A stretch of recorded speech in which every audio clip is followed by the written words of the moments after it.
Hello and welcome. My name is Shelley Hauk. I am the Director of Clinical Education and Simulation Medicine at OSU Center for Health Sciences.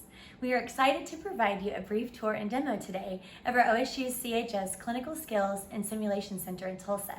We have 5 main areas within simulation that you will see today. The Hospital Simulation Center, which includes an ICU, emergency room and ambulance bay, labor and delivery, and an operating room. You will also get to see inside our surgical simulation suite, our virtual reality and augmented reality lab, our clinical skills lab, and our clinical exam rooms.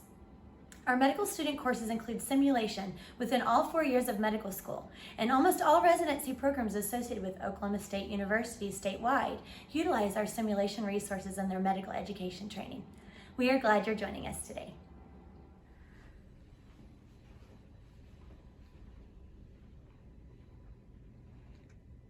Hi, welcome to our clinical exam rooms in the Tandy Simulation Center. My name is Dr. Nicole Farrar. I'm one of the clinical assistant professors of medical education, as well as the advisor to medical simulation here on campus. I'm going to take you on a little tour of one of our clinical exam rooms that you'll use for standardized patient encounters, as well as in preparation for your performance exam on one of your boards. So we're going to go in and see a patient together. Review my patient information, and then we're going to head on in.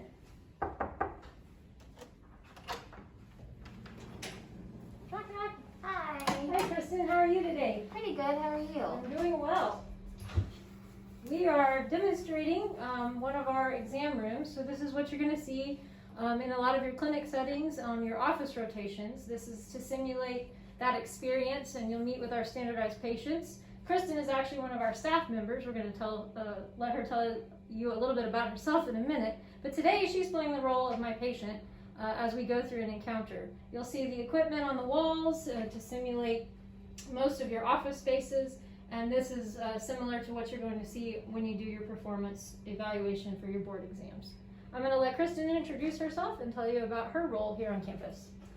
Hi, my name is Kristen Hastings. I am the Student and Faculty Program Coordinator for Simulation. I work with the first and second year medical students with their clinical skills courses. Hi, my name is Jean Ann Thompson. I'm the Standardized Patient Education Coordinator here at CHS. This is my control room. I work with the 3rd and 4th year students, and this is just some of the recording equipment that we use. The students are able to watch their encounters and get feedback from our graders. So I'll see you in 3rd and 4th year.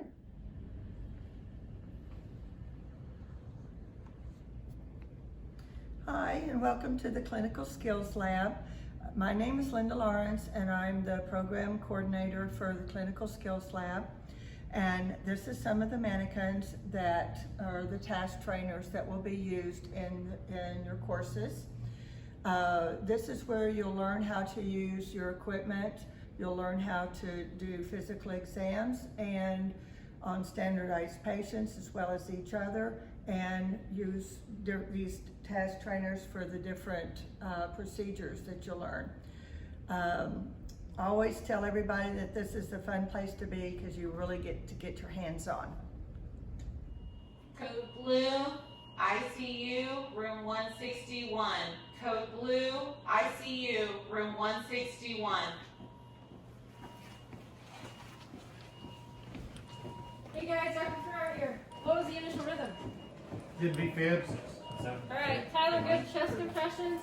Linda, do you have an IV established? Yes, I do. Can you drop 1 milligram of epinephrine, please, and prepare to administer? 1 milligram ready. Alright, go ahead and administer that epinephrine. 1 milligram administered. David, is he bagging okay? Yes, I have good compliance bagging. Thank you. Alright, it looks like we're at about that 2-minute mark. Let's go ahead and stop and do a quick pulse check, please. Do you have a pulse? I do have a pulse. Alright, it looks like we have an organized rhythm. Let's go ahead and cycle the blood pressure and prepare for post-resuscitation care. Hi everybody, I'm Jennifer Scott. I am actually the manager of simulation for our Telco campus. Today we are in Tulsa in our hospital simulation center, and we are in the ICU. We're going to give you a brief tour of everything. So you just witnessed a code, just like in a regular ICU. We have our patient, we have our monitors, we have our crash cart. Our crash cart does come equipped with a defibrillator that does actually deliver live shocks.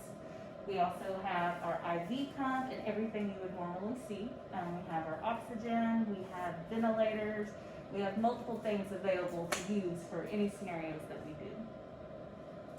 Hi everyone, I'm Jennifer Neighbor. I'm the manager of simulation medicine here at the Tulsa CHS campus. And we just want to give you a brief little human simulator overview today. We're going to call him Frank for today's purposes, and just want to show you a little bit about what Frank is capable of doing for you guys in your learning experiences here. So Frank, how are you feeling today? Oh, my chest hurts. Oh, Frank's having some chest pain. So communication is very key in completing a patient assessment.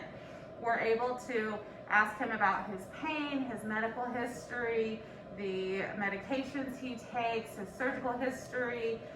We can have a patient actor come in and play a family member and have a whole communication piece with them.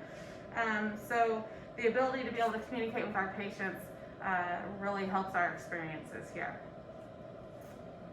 So our patients, along with communication, they also perform many functions that we were able to assess. So starting at the head of the bed, we are actually able to look at his eyes, pupils, they will dilate.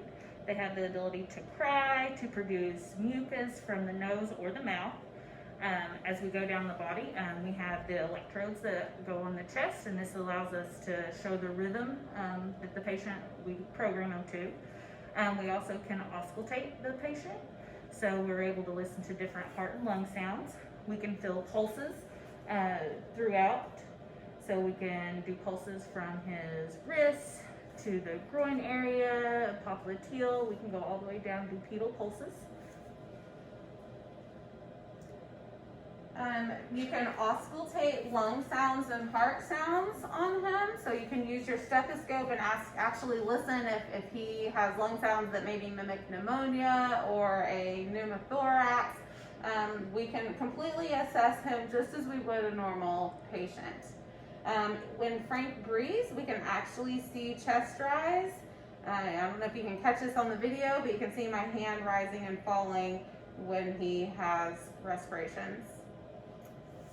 So after we fully, communicated with our patient, we've assessed our patient and found out what's wrong with him, we can then begin to walk through treating him. In that function, he does have IVs, and if he didn't, we could start an IV on him. We can actually do all kinds of interventions, including putting in a breathing tube. We can put in a Foley catheter. We can do needle decompressions, chest tubes, all kinds of any intervention you can think of. You saw us doing chest compressions and bagging him.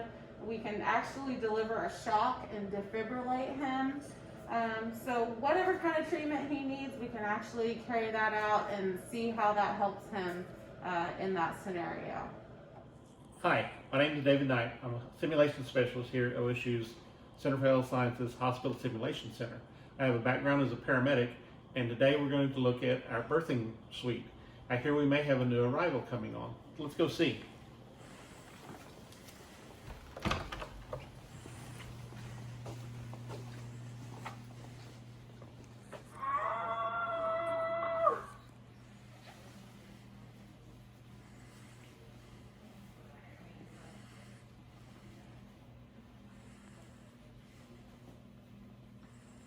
So here we have Victoria. She just delivered a baby. And some of the nice things about the area that we've got here is we have the family waiting area over here, so we can have either the dad freaking out or the grandma or people getting away or just people out of the way. Victoria is really nice. You can use the real fetal heart monitor on her. She does have her own set of monitors, so we've got the little one down here that we can touch screen, and then the big one up here, so anybody's in the way, they can see what's going on. We can use real equipment on her, so the real monitor, real pulse ox, and real blood pressure cuff to get what vital signs we need on her. Over here In this area, we've got the babies that we can do.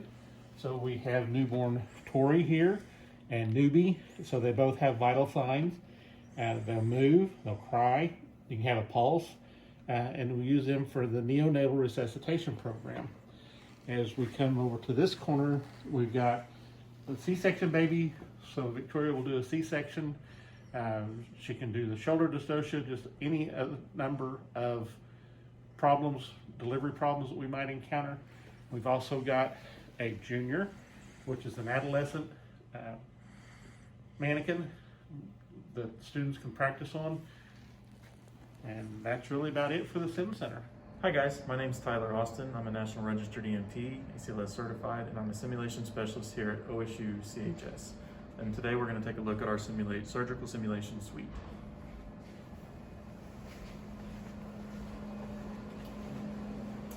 So in this room we have multiple different machines, and we'll start with the Da Vinci machine. You guys have heard of robotic surgery before. This machine will simulate any type of robotic surgery, as well as you see they're playing a game here to help with hand-eye coordination on the machine. So it does anything from intro to robotic surgery all the way up to some very advanced procedures that we can simulate on this one machine. Over here we have the ultrasound mentor, and we see a picture of the heart being taken right here. You can simulate anything from OB to any type of cardiac type of ultrasounds, and just basically get your fundamentals of doing an ultrasound down on this machine as well. This is our laparoscopic simulator. You can see here that Shelly is doing a laparoscopic gallbladder removal, and you see how it is actually telling her what steps she needs to do as she needs to do them. And we can have it set to where she's either doing fundamentals or where she's doing very advanced procedures with or without help on this machine. If we move over here, we have our colonoscopy and bronch machine, and you see Dr. Farrar here is doing a bronchoscopy. It trains you as well as from all the way from the fundamental of doing any type of bronchoscopy or colonoscopy procedure all the way up to advanced procedures as well, and she's doing a trained session here as well. And finally, over here we have our fundamentals of laparoscopic surgery trainer, and this is just teaching the very fundamentals of laparoscopic surgery. As a surgeon and as an OB person, you will have to take a fundamentals test, and this is what will get you ready for taking that test.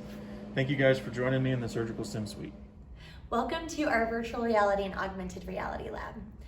The AR/VR lab is currently located on the first floor of Tandy. It is a part of our simulation medicine training program. We use an HTC Vive headset and handheld devices, and it allows 3D detailed interaction. It's very well used with teaching anatomy. There's various processes that we can utilize and use for this training. There is a 10-foot by 10-foot walkable space that can be used for learning and playing. There's small group seating for viewing large projections on our projector here, and badge access for course utilization at this point. We can grant student access and faculty access through our badging system through the university. Currently it is only accessible by faculty assignment for courses. Let's jump on in. Okay, so now I have the HTC Vive headset on, and as you can see here, I have my virtual patient in front of me.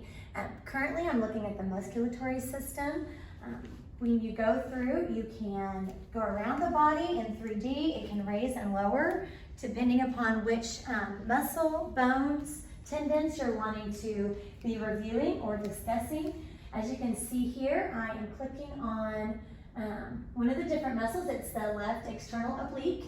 And as you see here, it gives me a brief description of the origin, the external surfaces of the 5th and 12th rib. Tells the insertion, what action it can do. It talks about the blood supply. So this is a very useful technique and for training these on the anatomy portion. You can see that you not only can carry it around, you can turn and look at the various sections that you just would not get to be able to do if you're looking at a book or you're looking online or you're working on a cadaver. So it does provide very effective initial training. I'm going to go ahead and switch over to the skeleton, as you can see. So here's another view of the skeleton. Again, I can walk around. I can look and see here at the left humerus. I can pull it close and do further identification. Again, there's a good accurate description for this information. You can look at the heart, brain, blood supply. So you can sit here and come close, and you can talk about the vessels and the veins and how they correlate to the brain. You can look at the lymphatic system if you want to look at the thymus gland and how it is relation again to the body. We also have certain actions that can be trained on, so you can actually see the body in motion. So I can look here, and I know that this is the extension of the thoracic spine, so I can walk here close and literally see where exactly what's being extended and what sort of movement is required for the body to perform this action. So as you can see, this is a very vital, useful tool for being able to teach and train in this area. You could have a student here going through and doing the motions. You can have a faculty that's standing here talking and walking through while the students are viewing. It's just another very exciting, it's our newest version of simulation training, so very exciting. Thank you for joining me in the virtual reality and augmented reality lab.